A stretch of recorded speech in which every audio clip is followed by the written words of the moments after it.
Okay, we're here on practice exam 2 from 2020. I want to look at question 6, and in particular we're going to do A, B, and there's one other down here on the page I'd like to walk through. So in the first step of A, we know we've got we're adding magnesium and diethyl ether in the solvent, and here what you're going to do is you're going to make your Grignard. We know that we can insert the magnesium here into this carbon-bromine bond. Here I'm going to draw out my tert-butyl group. We know that this can act as a base. It can also act as a nucleophile. Okay, so it can act as either one of these at the carbon that is shown to be bound to the magnesium. Now, once we add D2O, you might wonder what in the world. Remember, this is just deuterated water. We know that water can act as in the presence of a strong base, we know that water can act as a proton source. In this case, it's D2O. We're going to take our Grignard and we're just going to deprotonate. And now what I have is a deuterated product shown here. Remember, if you saw an NMR, a proton NMR of this, you would not see that deuterium. So what I want to do next is go over B, and B, we know right away, based on this, we've got triphenylphosphine, we've got N-butyl lithium, we're making a Z alkene.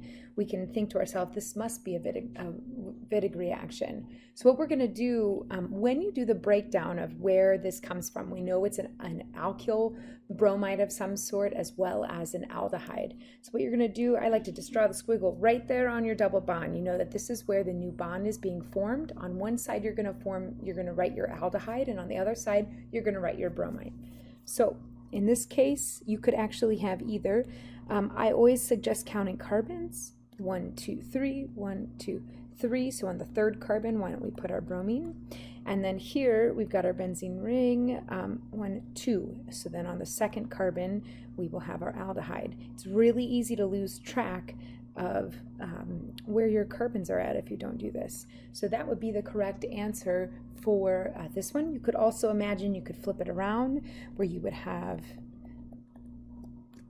the bromine here, 1, 2, and then our bromine plus 1, 2, 3 plus our aldehyde. That would also be acceptable.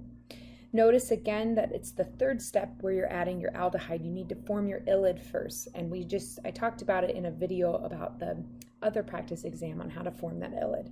Let's scroll down. There's another important point I want to make which involves stereochemistry. Let's see here. This will be a good one. Okay, let's go to J, problem 6J. In this problem, we've got our nucleophile here. This alkyne, we are now going to attack our carbonyl. Typically, it's written from below the carbonyl. Okay, I'm going to push the electrons up.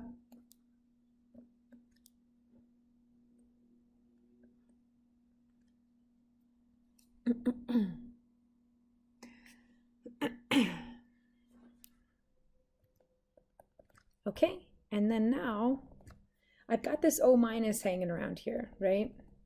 What I want to do is look to see if there's anything else in the conditions I can use to protonate it or something, and I don't. I'm just adding, I don't have any source of proton that I could protonate this with, so I'm not going to get an alcohol, but we can go now to the next step. So step 2, I'm adding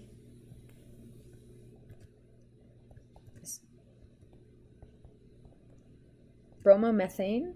This can act as an electrophile, right? Let me redraw this so you can kind of see this more clearly. We know bromine's a great leaving group. This is a good nucleophile. We can do an SN2 reaction. I forgot my arrow ring there. I'm actually going to draw this out. There we go.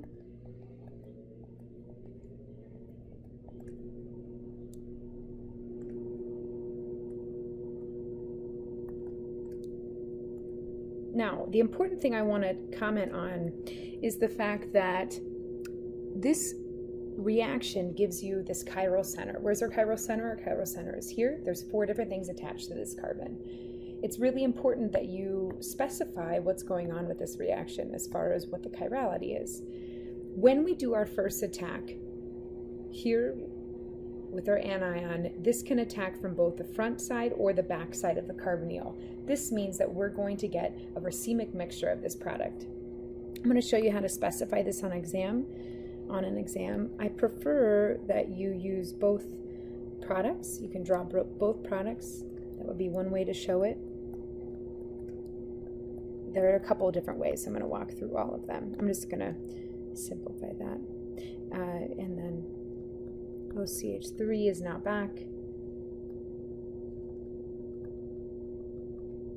Okay, so now we both have our R and S here. Another way to specify this would be if you were to, so this would be the correct answer. You would need to draw both because you get an equal mixture of both. Another way to draw this, you could draw one and then write, let me just draw this out for everyone.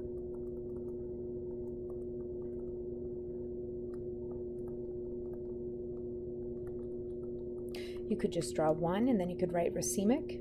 That would allow us to understand that you know that both R and S are formed. So that's the second way. So here's the first way to answer that. Here's the second way to answer it. Another way, we talked about this in my office hours, and I thought maybe it would be useful for me to kind of walk through. Whoops.